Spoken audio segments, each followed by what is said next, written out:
Hello दोस्तों, मेरा नाम है यश। स्वागत है आपका मेरे चैनल द ट्रेलर में।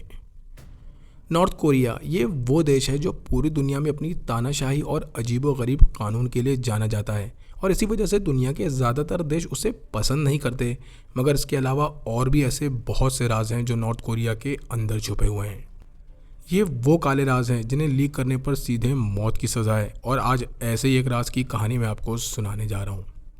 ये राज एक ऐसी स्मगलिंग से जुड़ा है जो नॉर्थ कोरिया ने चोरी छुपे की और इसमें कई लोगों को अपनी जान गंवानी पड़ी।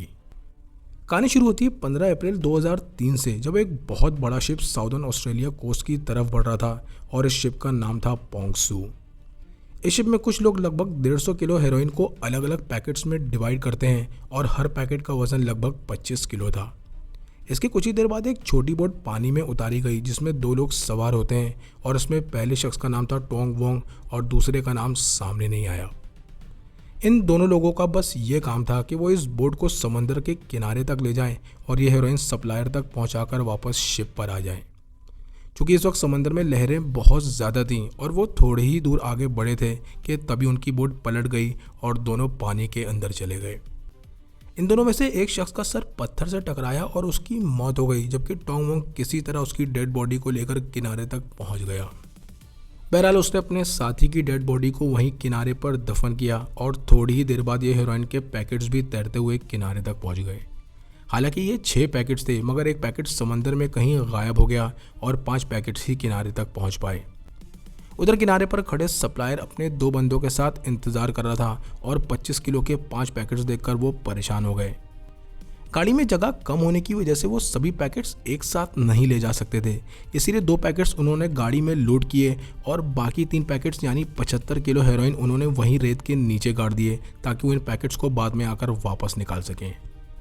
महज थोड़ी ही देर बाद वो तीनों अपनी गाड़ी में बैठकर वापस निकल गए और टोंग वोंग वहीं अंधेरे में छुपकर बैठ गया क्योंकि उसे ये समझ नहीं आ रहा था कि वो शिप तक वापस कैसे जाएगा।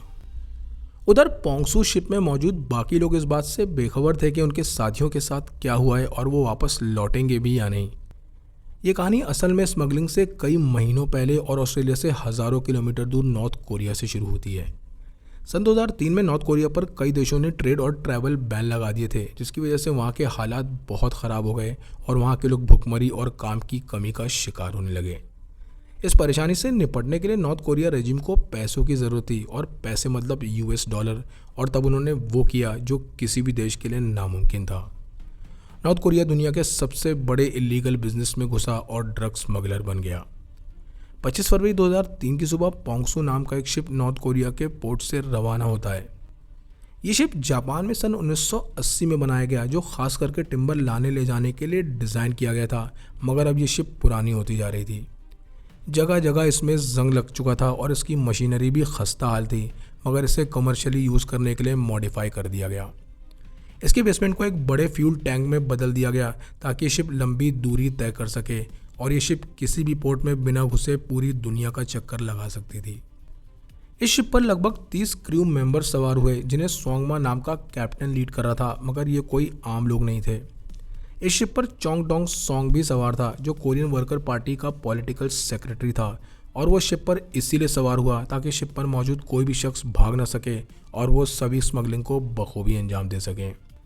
शिप के हर केबिन में किम जोंग इल और किम इंग सल की फ़ोटो लगी हुई थी और हर मेंबर के सीने पर एक बैच लगा था जिसमें कोरियन लीडर्स की फ़ोटो थी। अब वो सच में नॉर्थ कोरिया के लिए वफादार थे या उन्हें इस वफादारी के लिए मजबूर किया गया, ये कहना मुश्किल था। बहरहाल नॉर्थ कोरिया से निकलने के बाद सबसे पहले शिप चाइनीज़ पोर्ट पर रुकी, जहां उसने 5000 टन फेल्ड्स्पार लोड किया, जो क्रॉकरी बनाने में इस्तेमाल होता है। ये फेल्ड्स्पार मिनरल्स सिर्फ लोगों की आंख में धूल झोंकने के लिए लोड किया गया ताकि किसी को ये ना पता चले कि इस शिप पर हो क्या रहा है। लोड होने के बाद ये शिप अपने असली मकसद के लिए नॉर्थ कोरिया से थोड़ी दूर पर जामेडो आइलैंड पहुंचता है। यहाँ से शिप पर 2 और लोग सवार हुए, जिसमें एक था टोंग वोंग और दूसरे का नाम सामने नहीं आया, और साथ ही साथ 150 किलो हेरोइन भी शिप पर लोड कर दिया गया। इसके बाद ये शिप जकार्ता और सिंगापुर से होते हुए ऑस्ट्रेलिया की तरफ निकल गया और ये एक सुनसान और बेहतरीन रूट था। मैप पर तो उनका टारगेट मेलबर्न जाना था, मगर असलियत में वो एक सुनसान बीच की तरफ बढ़ रहे थे। शिप अपना सफ़र तय करते हुए आगे बढ़ रही थी और इसी दौरान 3 लोग बैंकॉक से ऑस्ट्रेलिया पहुंचते हैं। इन तीनों के नाम याओ किम लैम, किम फतांग और वी क्वेट टैन थे और ये तीनों ट्रांस कॉन्टिनेंटल क्राइम सिंडिकेट के मेंबर्स थे जिनके कनेक्शंस मकाऊ, हांगकांग और थाईलैंड तक फैले हुए थे। ये वही 3 लोग थे जो समंदर किनारे खड़े होकर हेरोइन का इंतज़ार करने वाले थे और नॉर्थ कोरियन से हेरोइन लेकर पूरे अमेरिका में सप्लाई करने वाले थे। सबसे ज़्यादा चौंकाने वाली बात यह थी कि इन तीनों को मालूम ही नहीं था कि ऑस्ट्रेलियन पुलिस उन पर पहले से ही नज़र रख रही है ताकि वो उन्हें रंगे हाथों पकड़ सकें। ये किसी खबरी की टिप की वजह से हुआ था जो शायद इस ऑपरेशन में शामिल लोगों के बीच से ही था। शायद किसी ने फैसला कर लिया था कि वो धोखा देकर इस पूरे ऑपरेशन को चौपट कर देगा और इसीलिए तीनों जब भी अपने होटल से निकलकर कहीं बाहर आते जाते पुलिस खामोशी से उनका पीछा करने लगती। यहाँ तक कि अब उनके फ़ोन्स भी टैप हो रहे थे और अब अगर वो तीनों कोड वर्ड्स में भी बात करते तो पुलिस उनकी सारी बातें सुन लेती। इस ऑपरेशन का नाम सॉर्बे ऑपरेशन रखा गया जिसमें सर्विलेंस टीम उनके एक एक मूव को ट्रैक कर रही थी। 15 अप्रैल 2003 की शाम को मौसम अचानक ख़राब हो गया जिसकी वजह से समंदर में ऊंची ऊंची लहरें उठने लगीं और ये लहरें इतनी ऊंची थीं जिसमें बड़ी से बड़ी शिप समा जाए। शिप के मेंबर्स जल्दी जल्दी 150 किलो हेरोइन को डिवाइड करके 25 किलो के पैकेट्स बनाने लगे और लगभग 6 पैकेट्स तैयार हो गए। इसके बाद एक छोटी बोट पानी में उतारी गई जिसमें 6 पैकेट्स लोड किए गए और इसमें टोंग वोंग और दूसरा अनआइडेंटिफाइड शख्स बैठा था। क्योंकि अब समंदर का किनारा करीब था इसीलिए इन दोनों को बोट में बैठकर ये हेरोइन किनारे तक पहुंचाना था, मगर तभी वो हुआ जो उन्होंने सोचा भी नहीं था। अचानक उनकी बोट से फ्यूल लीक होने लगा और तेज़ लहरों की वजह से बोट कंट्रोल से बाहर हो गई। देखते ही देखते ये बोट पलट गई और दोनों पानी में डूब गए जिसमें टोंग के साथी का सर पर चोट लगी और वो मौके पर ही मर गया। उसके लंग्स में पानी भरने की वजह से वो सांस नहीं ले पाया और ये कितना अजीब था कि एक शख्स ड्रग्स डिलीवर करते हुए मारा गया उस तानाशाह के लिए जो नॉर्थ कोरिया में बैठा राज कर रहा था। किसी तरह टोंग अपने साथी की डेड बॉडी लेकर किनारे पर पहुंचा और फिर उसे दफना दिया और तब तक 5 पैकेट्स भी तैरते हुए किनारे तक पहुंच गए। 25 किलो का एक पैकेट लहरों में कहीं गायब हो गया और ये छोटी सी बोट भी पानी में कहीं पूरी तरह डूब गई। किनारे पर वही 3 लोग खड़े हेरोइन का इंतजार कर रहे थे जिन पर पुलिस नज़र रखी हुई थी और ये 5 पैकेट्स देखकर वो परेशान हो गए। चूँकि पैकेट्स काफ़ी बड़े थे इसीलिए उन्होंने महज 2 पैकेट्स गाड़ी में लोड किए और बाकी पैकेट्स यानी 75 किलो हेरोइन वहीं रेत में गाड़ दिए ताकि वापस आकर वो उन्हें निकाल सकें। अब वो तीनों अपनी गाड़ी में बैठे और टोंग वोंग को वहीं अकेला छोड़कर चले गए और टोंग वोंग को ये समझ नहीं आ रहा था कि वो अपनी शिप तक कैसे वापस जाएगा क्योंकि उसकी बोट पहले ही डूब चुकी थी। उधर शिप पर मौजूद बाकी मेंबर्स इस बात से अनजान कि उनके साथियों के साथ क्या हुआ है और वो बस उनके आने का इंतज़ार कर रहे थे। 16 अप्रैल 2003 की सुबह ऑस्ट्रेलियन पुलिस उस होटल रूम के दरवाजे पर दस्तक देती है जहां ये तीनों रुके हुए थे। इस होटल रूम में याओ किम लैम और क्याम फतांग मौजूद थे और नीचे खड़ी उनकी कार की डिग्गी में 50 किलो प्योर हेरोइन रखा हुआ था। पुलिस ने फौरन इन दोनों को गिरफ्तार कर लिया और कुछ ही देर बाद उनके तीसरे साथी विल क्वेट टैन को भी पास के एक मार्केट से गिरफ्तार कर लिया गया। पूछताछ में पुलिस को पता चला कि समंदर किनारे एक बॉडी दफन है जो टोंग के साथी की थी और ये पुलिस के लिए चौंकाने वाला खुलासा था। अब पुलिस इस बॉडी को निकालने के साथ साथ आसपास की छानबीन शुरू करती है जहां उन्हें टूटी फूटी बोट मिली और साथ ही साथ टोंग भी उनके हाथ लग गया जो एक पत्थर के पीछे छुपा कांप रहा था। इसी के साथ साथ उन्हें एक जीपीएस डिवाइस भी मिला जिसमें छुपाए हुए 3 पैकेट्स के कोऑर्डिनेट्स थे और आखिरकार पुलिस ने 75 किलो छुपा हुआ हेरोइन भी निकाल लिया। ऑस्ट्रेलिया के इतिहास में ये अब तक का सबसे बड़ा ड्रग कंसाइनमेंट पकड़ा गया था और एक 25 किलो का पैकेट जो समंदर में खो गया था वो फिर कभी नहीं मिला। हालांकि आने वाले सालों में ये अफवाह फैलती रही कि समंदर किनारे के आसपास के किसान बहुत अमीर हो गए हैं और उन्होंने नई गाड़ियां और बोट्स खरीद ली हैं। इसके पीछे ये थ्योरी थी कि शायद उनके हाथ वो हेरोइन का पैकेट लग गया हो जिसकी कीमत करोड़ों में थी, मगर इस बात का कोई पुख्ता सबूत नहीं था। उधर शिप पर काफ़ी देर इंतज़ार करने के बाद जब उनके दोनों साथी नहीं लौटे तब ये शिप इंटरनेशनल वाटर्स की तरफ बढ़ गई, मगर वो ये नहीं जानते थे कि पुलिस उनके पीछे लग चुकी है। थोड़ी देर बाद तस्मानियन पुलिस की बोट इस शिप के पास पहुंच गई और 2 एयरक्राफ्ट भी शिप के ऊपर घूमने लगे। पुलिस ने शिप में मौजूद लोगों से कहा कि वो शिप रोक दें, मगर उन्होंने कोई भी ऑर्डर मानने से मना कर दिया और इसी दौरान कुछ मेंबर्स ने शिप से कुछ सामान पानी में फेंकना शुरू कर दिया। वो लोग शायद शिप पर मौजूद थोड़ा बहुत ड्रग्स पानी में फेंक रहे थे ताकि कोई सबूत ना बचे और अब तक ऑस्ट्रेलियन गवर्नमेंट भी पूरी तरह एक्टिव हो चुकी थी। उनके लिए एक नेशनल सिक्योरिटी इशू था जिसमें दूसरे देश यानी नॉर्थ कोरिया ने उनके यहाँ घुसने की कोशिश की थी। इस मामले से निपटने के लिए डिफेंस मिनिस्टर, फॉरेन मिनिस्टर और ऑस्ट्रेलिया के प्राइम मिनिस्टर जॉन हॉवर्ड एक मीटिंग रखते हैं और आखिरकार 18 अप्रैल 2003 को एक नेवल वॉरशिप सिडनी से निकल गई पोंगसू शिप को पकड़ने के लिए। अगले 4 दिनों तक ये नेवल वॉरशिप पोंगसू शिप का पीछा करती रही और चूंकि समंदर में मौसम काफ़ी ख़राब था जिसकी वजह से उन्हें बहुत परेशानियों का सामना करना पड़ रहा था। 20 अप्रैल 2003 की सुबह ऑस्ट्रेलिया के एयरफोर्स कमांडर ने भी अपना सीहॉक हेलीकॉप्टर पोंगसू शिप की तरफ रवाना कर दिया और ये हेलीकॉप्टर जैसे ही शिप के पास पहुंचा सभी कमांडर शिप में उतरने की तैयारी करने लगे। कुछ कमांडर्स डायरेक्ट शिप में उतरे और कुछ बोट्स के जरिए शिप के अंदर आ गए, मगर उन्हें ये डर सता रहा था कि उनके साथ कभी भी कुछ भी हो सकता है। हैरानी वाली बात यह थी कि पोंगसू शिप पर सवार क्रू ने पलटकर कोई हमला नहीं किया क्योंकि वो जानते थे कि उनका खेल ख़त्म हो चुका है। उन सभी ने चुपचाप सरेंडर कर दिया और कुछ ही मिनटों में एयरफोर्स कमांडर्स ने शिप को अपने कंट्रोल में ले लिया। कुल 30 लोगों को गिरफ्तार किया गया और इस शिप को सिडनी की बंदरगाह के लिए रवाना कर दिया गया। आखिरकार जब इस शिप की छानबीन शुरू हुई तब ऑस्ट्रेलियन पुलिस के होश उड़ गए क्योंकि ये शिप तानाशाही को चीख चीख कर बयान कर रही थी। शिप के हर केबिन में किम जोंग इल और किम इल संग के फोटोज़ लगे हुए थे और ये दोनों नॉर्थ कोरिया के लीडर्स थे। इस शिप के हर क्रू के सीने पर जो बैजेस थे उसमें भी इन दोनों लीडर्स की फ़ोटो थी और उन्हें कुछ डॉक्यूमेंट्स भी मिले जिन पर यह लिखा था कि अगर वो पकड़े जाएं तो वो पलट कर जवाब दें मगर सरेंडर ना करें। एक मेंबर से जब उसका बैज उतारने के लिए कहा गया तो वो घबरा गया और उसका कहना था कि यह बैज उसके शरीर का एक हिस्सा है। इससे ये समझना आसान है कि नॉर्थ कोरियंस को किस हद तक मानसिक गुलाम बनाया जाता है। ऑस्ट्रेलियन पुलिस के होश तब उड़ गए जब उन्हें शिप पर चोंग डोंग सोंग मिला जो कोरियन वर्कर्स पार्टी का सेक्रेटरी था और चाइना में नॉर्थ कोरियन एम्बेसी का सीनियर ऑफिसर भी था। शिप पर उसका मौजूद होना कोई इत्तेफाक नहीं था और इससे ये साफ हो गया कि इस ड्रग स्मगलिंग और नॉर्थ कोरियन गवर्नमेंट के बीच डायरेक्ट कनेक्शन है।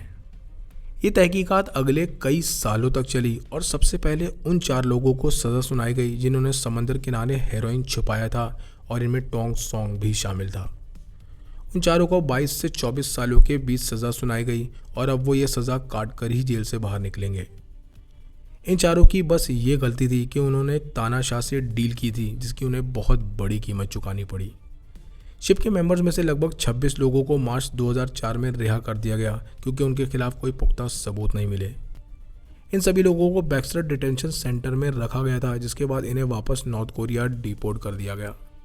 अब बचे 4 नॉर्थ कोरियन सीनियर ऑफिसर जिनका ट्रायल शुरू हुआ और इसमें captain, political secretary, chief engineer और बोसन शामिल थे। कोर्ट के मुताबिक ये शिप इन्हीं 4 लोगों के कंट्रोल में थी जिसका मतलब था कि उन्हें यह मालूम था कि ये शिप कहाँ जा रही है। कोर्ट में वकील ने यह भी कहा कि इसमें नॉर्थ कोरियन गवर्नमेंट का कोई इन्वॉल्वमेंट नहीं है और ये सभी खुद ड्रग स्मगलिंग कर रहे थे। बहरहाल ये ट्रायल कई महीनों तक चला और चूंकि इनके पास से कोई ड्रग्स नहीं मिला था इसीलिए कोर्ट ने इन सभी को बेकसूर करार देकर इन्हें भी रिहा कर दिया। फैसले के 8 दिन बाद ही इन सभी को नॉर्थ कोरिया डिपोर्ट कर दिया गया और इतना बड़ा ड्रग्स ऑपरेशन पकड़े जाने के बाद भी नॉर्थ कोरिया बच निकला। पकड़े गए हेरोइन को पुलिस पहली लैब टेस्ट के लिए भेज चुकी थी और इस रिपोर्ट में वो खुलासे हुए जिसने पुलिस को चौंका दिया। इन सभी हेरोइन के पैकेट्स पर ग्लोब ब्रांड का लोगो लगा था और ये हेरोइन गोल्डन ट्रायंगल से सोर्स किया गया था जिसमें म्यांमार, थाईलैंड और लाओस जैसे देश आते हैं। इससे उन्हें यह पता चला कि ये हेरोइन साउथ ईस्ट एशिया से आया है, मगर इसी दौरान उन्हें इस हेरोइन में कुछ अलग भी मिला।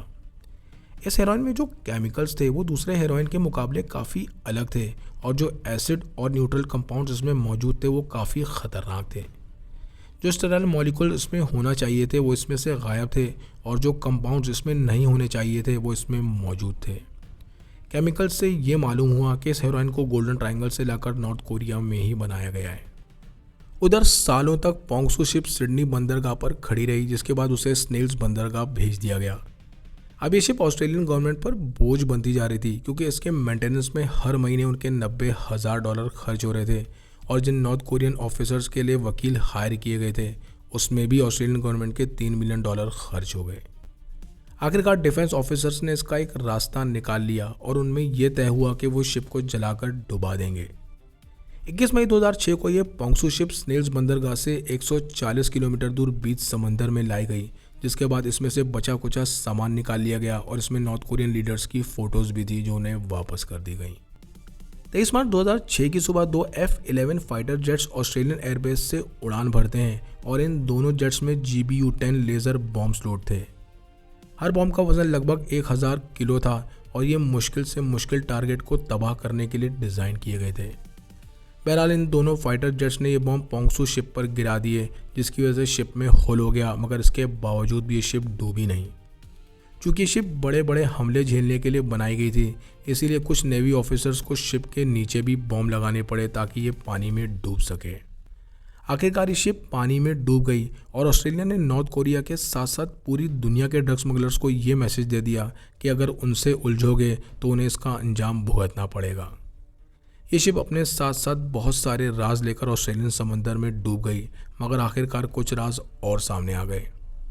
अगले 16 सालों तक नॉर्थ कोरिया गवर्नमेंट यही कहती रही कि टोंगसोंग और जो भी लोग शिप पर पकड़े गए वो नॉर्थ कोरियन सिटीजन्स थे ही नहीं, और उन्होंने ये भी कहा कि ना तो वो कोई ड्रग्स के बारे में जानते हैं और ना ही उन्होंने कोई शिप ऑस्ट्रेलिया भेजी।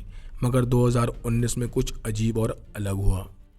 टोंग को सज़ा पूरी करने के बाद ऑस्ट्रेलियन जेल से रिहा कर दिया गया और तब नॉर्थ कोरिया ने अचानक अपनी कहानी बदल दी। उन्होंने टोंगसोंग के लिए एक नया नॉर्थ कोरियन पासपोर्ट इशू किया और उसे नॉर्थ कोरियन सिटीजन बताते हुए कहा कि उसे जल्द से जल्द वापस नॉर्थ कोरिया भेज दिया जाए।